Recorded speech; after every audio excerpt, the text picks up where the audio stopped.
What's up everyone, EasyGoing back with another tutorial. Today I'm telling you guys how to build a super easy berry farm for your Minecraft worlds. So let's get right into it. As you can see guys, this farm is very simple. As you can see, the foxes are simply just going around harvesting the berries for us, and then we got a minecart hopper down below that's going back and forth and collecting all the sweet berries for us. And now you may be wondering, why do we need all these berries? And that is a very important question. So first off, obviously this could be considered a food source, but it's a pretty bad one. But the main reason you want to use the berries is the fact that this guy over here, the butcher, on his last trade, trades 10 berries for 1 emerald. Meaning that if you build this farm, which actually this farm of this size gets around 2,500 berries per hour, that means you're getting several stacks of emeralds per hour. You could just run this thing overnight and have so many sweet berries and get all the emeralds you need in the early game. Now, one final note, I do know there are a lot of foxes in here, but don't be scared, you only actually have to trap 2, and you can actually just breed them within the farm, and I'll be showing you guys a super simple way to do that in a little bit. But let's hop into what you need to build this farm. To build this farm, you're going to need the following items. First things first, you need a few stacks of blocks to do some redstone, which is very basic as you can see right here, as well as to put your rails on. You also need 3.5 stacks of grass, as well as at least a few berries to start. Of course, you can start with a couple and continue to plant them as you go. You don't need to have 2.5 stacks of berries to start. I'd suggest starting with a few that you just gather from a taiga, which is where you find sweet berries naturally, planting a few and just using the drops of the farm to replant the rest. You also need the following redstone supplies. Do a minecart hopper unloader, as you can see right here. You also need 2 foxes trapped within the farm. Then you can actually breed them up using sweet berries, and we'll talk about that a little bit later. And then you need about 3 stacks of building blocks. I prefer glass, and these are used to contain the foxes, as well as to prevent any spiders or any mobs from getting into the minecart and actually stopping it from moving. But you can use any building block you like. I think glass look good, and since there's only a few stacks, I'd suggest using it as well. But totally up to you. You could also use another building block. Alright, let's get started. To build this farm, the first thing you want to do is build a 15 by 15 platform of the block of your choice, and this is the block you're going to end up putting your rails on. Next thing you want to do is pick the corner you want your minecart hopper unloader to be. I'm going to pick this one right here. Place a double chest. This is your storage output. You could build a storage system. I would definitely recommend adding a few chests below this as well, rather than just having one, but that's totally up to you. And what you want to do is just put 2 hoppers into it like this, and then put a block right here.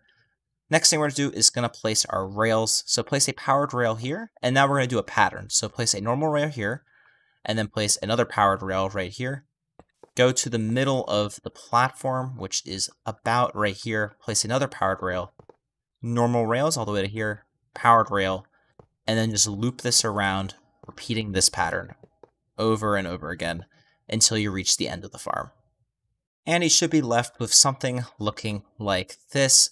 Of course, at the end, you'll find that it kind of ends like this and doesn't really curve anywhere. What you want to do is put a block right here and an additional powered rail at the end, and this will allow the minecart to bounce back over to the chest. Now we're going to go ahead and power the rails, and the easiest way to do that is just to go underneath your platform and place yourself some levers along this, and if we pop back up, what we'll see is our powered rails are indeed powered, and you just want to do that under every single rail, except for this one, because that one will be powered on and off depending on whether or not the hopper minecart is unloading or loading items, and that'll be our next step. And you should be left with something like this, every rail powered except this one as I just mentioned. What you want to do is now place, you don't have to even place a block there if there's grass, but I'm just going to place it for the purpose of this redstone. You want to do a formation kind of like this, coming off the side of the farm. Place your comparator right there. I forgot my torch by accident. Place a torch right here, and 2 pieces of redstone dust. And now you can even go ahead, grab your minecart of a hopper, and send that thing on its way.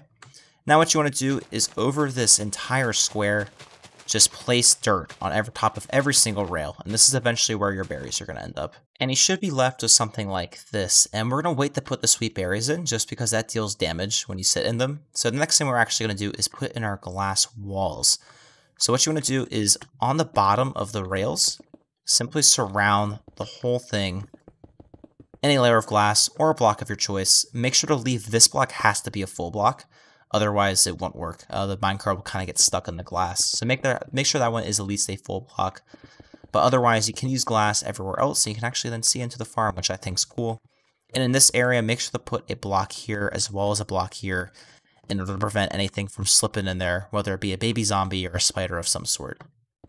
And the next thing you want to do is just encase the grass area in a too tall wall of glass or the block of your choice. And you should have something like this. The farm is essentially complete. Now we just got to get our foxes inside. And the best way to do this is to simply lure 2 in with sweet berries and then breed them up. And the reason why you need so much is otherwise 1 or 2 foxes can't keep up with the demand of all the berries. And the way to lure foxes is to use your sweet berries.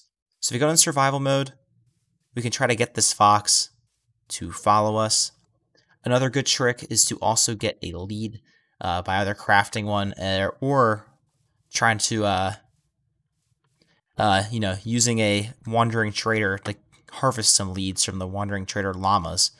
What you can do is you can lead this guy up and just get him within the farm, and that's really all you got to do.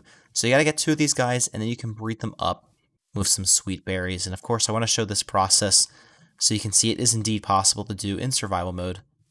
And there we go. We got ourselves one of these fellas. And it is important to note that these guys spawn in the taiga biome, so that's where you're going to find yourself some foxes. Next thing you want to do is go ahead and you can start to put your sweet berries in. And as you do this, the foxes will start harvesting them as they grow, so your farm is now technically working. Before you put them all in, however, you will need to access the farm, and that is because you will have to come in here manually, come over to the foxes, and breed them, which you can do with sweet berries. As you can see right there, we bred them up. They should run together and produce a baby fox. There we go. So you just want to breed them up. Get like 10 or 12, however many you need. If you start seeing the farm filling up with berries, as in it's not being harvested, that means you need more foxes. So kind of go to the point until they're going to, always be harvesting it. Like this farm over here, if we go take a look, we can kind of tell there's not a lot of berries populating it, meaning that they're kind of always being immediately harvested by the foxes. And once you get enough berries, just go ahead and, fill the whole thing in, as well as once you get enough foxes. And just like that, after you breed your foxes, which will exponentially grow as you can see right here, and place all your berries in, you are actually finished with the farm. It's now going to start producing yourself some sweet berries, which is, really, really awesome. I hope you guys enjoyed this video. If you did, I'd really appreciate a sub down below. I'm nearing 1,000 subscribers at the time of recording this, and it'd be really awesome to hit that level. So I really appreciate the support, guys. But other than that, have an easygoing day. World downloads in the description. Drop a comment for any help you may need, and I will see you guys later. Bye.